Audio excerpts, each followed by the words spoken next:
Hello and assalamu alaikum everyone. Exhibition Cadet Sabir Shah here for my channel Aviation Cadet 939936. Today I would give a few more updates about the Air India Flight 171, and the latest update is that directly or indirectly the Indian government has leashed their social media monster on Boeing. Who's that social media monster? Uh, I will give the details about him and his accomplishment in previous years and how he's gonna affect this report.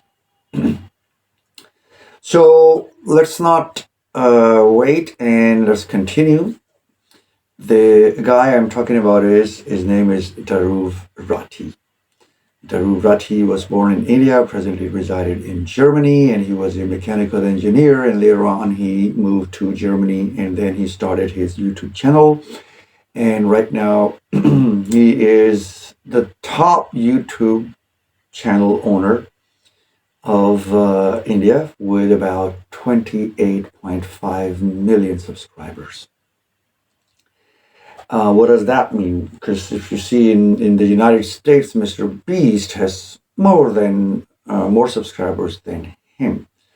The difference is only about the content.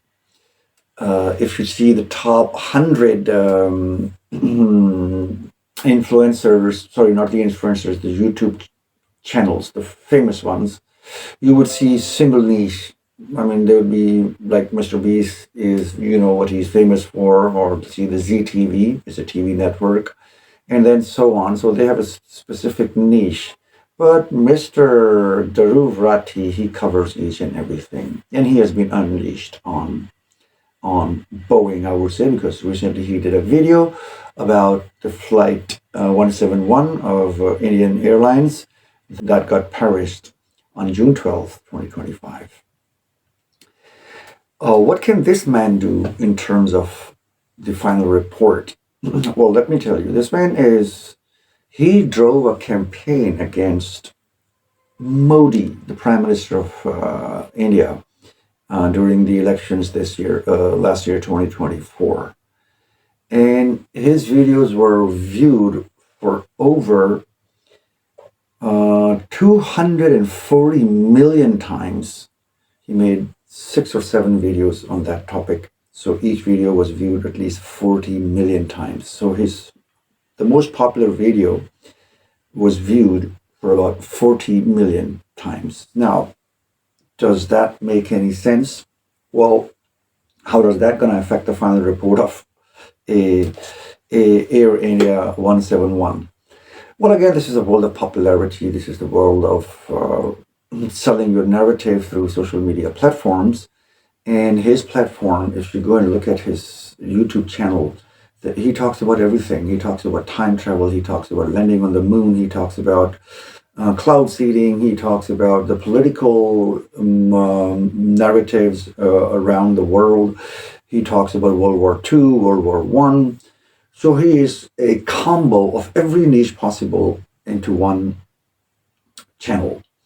And as he says, that he tries to break the complex things down for the layman, and that's what his specialty is, that he is a talking Wikipedia.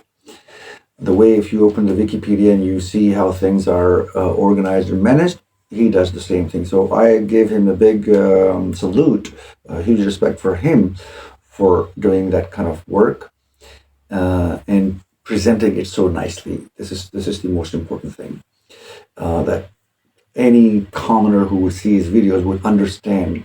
And that could also be used for the narrative building, which he did against the BJP government, and he succeeded. He's the future generation leaders of 2023 declared by Time magazine. So you could see what kind of threat is coming for Boeing. Now, let's get to the topic. Daruv Rathee made a video about Air India 171 crash. And you could see that within a few hours, the video has already crossed 10 million viewers. Now, if you go and see all the aviational experts, okay, let's go to the American aviational experts. Take all of their top videos, Captain Steve, Broncolario, let's say the Jerry B. Pilot, Jeff Ostroff, and Meet Kevin. These five, I think they're recently the most famous because of the Air India crash. Although Blancolario has no match, he's one of the oldest ones and a very respectful expert. If you combine all of their videos together, they don't reach to 10 million views. And Daruv Rathee, his videos is one video, it's more than 10 million views. Is it about views? Well, for him, of course, because he earns a lot of money out of that. But what does these views mean? That views mean the public sentiment and the public perception towards this accident could be totally changed, as he tried to do in this video, which I will debunk later, which I will dissect later. Daruv Rathee, he made this 30-minute video, 30-minute long video, and he gave out the possible scenarios. He's no aviational expert, but he is a fact checker, and he uses his social media wisely. I will give him that. And to give out your opinion, you don't have to have tens of thousands of experience. You have seen the case of Captain Steve, who claims to have 40 years of flying experience, and yet he came up with this no-flap theory, which was harshly criticized by almost every other pilot, and he had to retrieve that statement back. Well, he retrieved for two obvious reasons. One was that he was targeted by his own community, the pilots. And the second one was that he got complained in FAA and also the company he works for. And then he came apologetic and he came back with that kind of thing. So speculations given by Captain Steve, and he's a professional pilot who wears uniform when he makes his videos. And while on the other hand, Mr. Daruv Rathee, he has no experience of flying. Maybe the only experience he has is just getting on the passenger planes and going from one place to another. So bottom line, he's a motivational speaker, and he influences the younger generation to have their own channels, and they can also earn the money as he can. And so you could see that India has already taken control of X Twitter, and YouTube, Google. You could see all the top appointments are from India. So they can manipulate anything at the social media level, and social media is used in a populist world to change the perception of people, or borrow their slogans and then use them for their political interests. So, the report. Let's dissect Daruv Rathee's latest video on the incident. What he's trying to say during the whole video, he's trying to say that Boeing is a faulty company and they make faulty aircrafts, and that's why this has happened. He mentioned of a person who, aviational expert, never heard of him, but he found, and he found his wordings, which says that any faulty manufacturing fault would come up in a disaster in 10 to 12 years. And then he dramatically says, Boeing 787-8 was bought 11 years ago. So there we go. Now, he didn't say anything else. He lets his viewers judge. And definitely the way he presented that thing, of course, the viewers is going to say, yes, Boeing makes faulty aircrafts. One. Then he gave example of a whistleblower, Mrs. Kitchen, And most of his video was based on her comments, her one article. That's also from one article. And that article was published in 2013. And all his videos are based on 2013. I will dissect the video contents later on. But what I'm saying is that everything he presented in his video is from 2013, where Boeing has already evolved and taken care of the problem which occurred back then.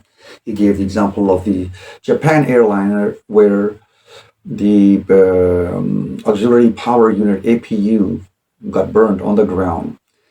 And they replaced it. And the same aircraft had the incident upon landing, the same APU, because it was from the same batch they made and had the same problem. So the same aircraft had two problems, one on the ground that was solved and one in the air, and that also didn't come up to an engine failure. And the aircraft landed with all the passengers intact, just the rescue workers who tried to, get into the cockpit and put out the fire. One of them was just minor injured. So 2013, these two incidents he reported, and they were back from those times. And later on, the whole 787-8 in the whole world, they were grounded. FAA, until the problem was to be solved. And they solved the problem. They solved the problem with ladder batteries and a container that could contain this, the APU unit. And then the cables were changed and blah, blah, whatever it was. So that problem has been solved. Done. It's like quoting no flap theory of Mr. Captain Steve after 10 years. Oh, this has happened to Air India 171. And that theory, Mr. Steve himself has put it in the garbage can. So that's his term, by the way. So quoting something that has already been taken care of. And one of the issues he mentioned was about the fuel contamination, and that also happened like a decade ago. What happened back then was that in order to, just like we use the pesticides, in order to contaminate the bio-life in the fuel tanks. I have no idea how that comes in, but they used a kind of biocide, and that biocide had some components that crystallized, and one of the Jetstar Dreamliner, they got those crystals, they blocked the fuel supply upon landing, and again, it was the Air Japan. And then they did land, by the way. When they started the descent, the fuel supply to one engine first was cut off because of the crystals got stuck in the pipes, whatever, the injectors.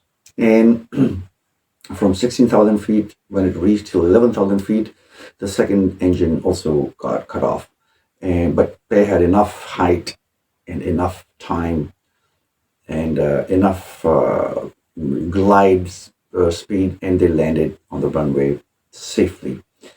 So what did the aviation world do after that one? Now, he just reported until here that dual engine failure has happened before, but FAA and TSB and all the aviation world, they found out the problem, they solved it. How did they solve it? No more of biocides would be used among 787s. That's it, period. Problem solved. Done. It hasn't happened since then. So was India using the same thing which has been blocked by the aviation world? What is their problem then? Not the Boeing's problem. I'm not advocating Boeing over here, but what I'm saying is that all these examples which he gave were from like a decade ago, where 787 has already solved those problems, and those problems had not occurred in the present time. Even the short circuit of APU was 1 in 50 million hours. 1 in 50 million hours, it could have happened, but it happened after about 57,000 hours of that aircraft. And still it happened, just like in the previous video I said, if there's a possibility of one out of no matter how many trillions, if there's a possibility of one, then that thing can happen on the first attempt even, and then the last attempt. So most unlikely to happen, but it does happen, and it had happened. They evolved. They solved all those problems. So this TikToker, again, I would say the TikToker, India has released indirectly because he's the critic of the BJP government. Throughout his 30-minute video, he did not blame the pilots. That's also very, very good of him. Because anyone who just comes and starts blaming the pilots, I hate those people. He only blamed two authorities. One, Boeing. And the second one is, he said, either the Indian government or Air India, and then Tata, the ones who have bought this airlines recently, they're controlling it. And then fuel contamination is impossible because Captain Steve in his video has clearly shown how Boeing 787-8 or 9 or 10s are fueled.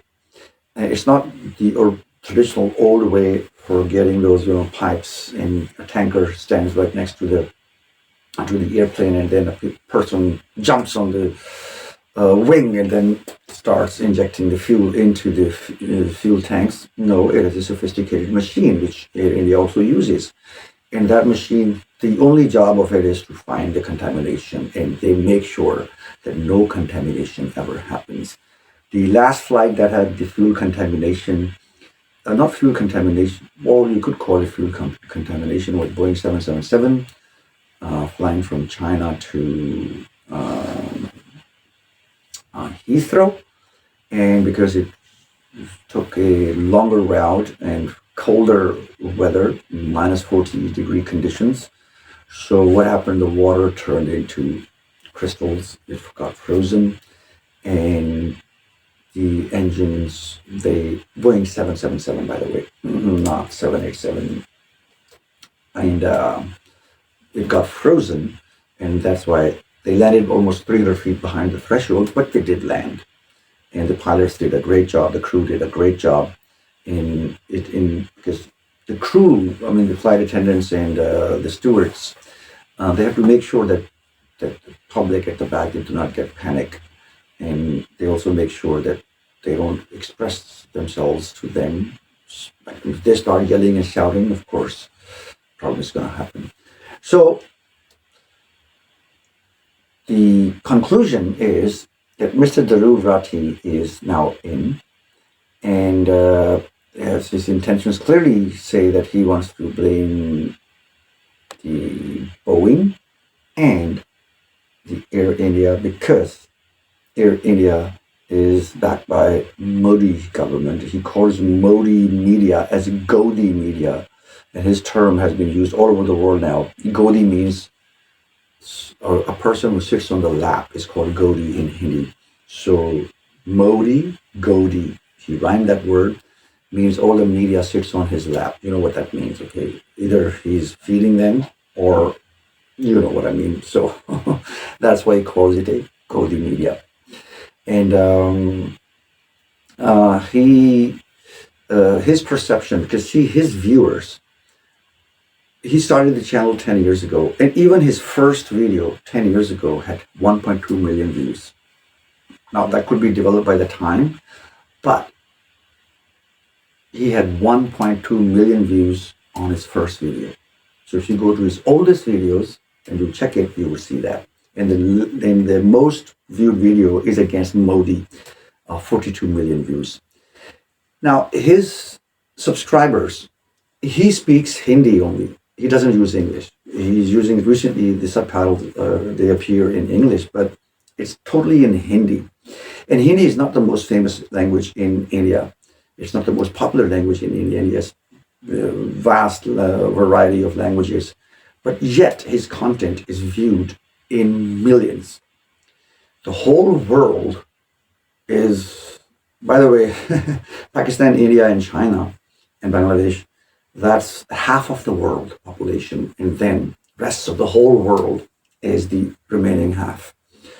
So his content is viewed in India and mostly, and of course in Pakistan or wherever the Hindi is spoken, and overseas Indians, Pakistanis, and those who speak Hindi or Urdu, they also watch his channel. So his narrative is going to work. And what he's saying at the moment, it's either Air India, administration, he clearly mentioned, or the Boeing. And for Boeing, all his uh, references or examples, I just debunked them. They were all old. They don't exist anymore. So it was not mechanical. I mean, it's not the, if it's a mechanical fault, it's not the manufacturing fault with Boeing. And if it's, I mean, the fuel contamination, even that's not Boeing's problem. That's also the Indian administration problem. So you keep debunking anything that he said against Boeing, the Air India is going to be blamed. And eventually, in the end, all the blame is going to come to the pilot that they made the error. So this monster has been unleashed. So now all the Western TikTokers combine their viewership and the subscribership. You cannot cross this guy. So he is gonna, rock the world of aviation industry. Although he's not an expert, but he's gonna rock the world of aviation industry. And whatever he's gonna say, people are gonna believe because his viewers, let's say the youngest one would have been 13 by the YouTube law, YouTube policy that above 13 years of age people can make an account on YouTube. So now it has been 12 years. So that person has been 25 now. So for 12 years, Daruv Rathee has been an influencer to him. So imagine any 20-year-old person is now 32. Any 30-year-old person is now 42. Any 40-year-old person back then is now 52. So you can see that he's covering all the age groups who are influenced by him, and he can influence anyone on the social media now, selling his narrative. His narrative is either Boeing or Air India. Of course, at the end of the day, these two are the parties. But whatever reasons he gave for Boeing to be responsible, a person like me, again, I am a follower of Daruv Rathee too, so I go fact checking. So when I fact check the facts, this is wrong. Whatever you said about Boeing is wrong. Although Boeing also has a kind of hand in this crash, but the things he presented are wrong. But 10 million people have already seen and are convinced. I saw the comment section, not even a single one. I struck whatever I could because there are tens of thousands of comments under that one. So in the top, let's say 1,000 comments, I couldn't find anything that was saying that these are old figures. But this is what the social media is. Social media, populism, majority is the authority. That's how it's going to work. And that's how the final report is going to be dubious. And it's not going to solve anything in the future as well, because reports are made to solve the future problems so that we should not have this thing again. But it's going to be face-saving and covering each other's arses. And those innocent, poor, 241 and one dubious survivor, and the doctors on the ground, 38 of them, and hundreds of them injured. Their blood means nothing. No, it's all about facing save of a politician, a bureaucrat, or a guy in the management of anywhere in the US or in India or wherever these crashes happen. Our blood, people's blood, doesn't matter at all. And that's a shame. Thank you very much. Allah Hafiz.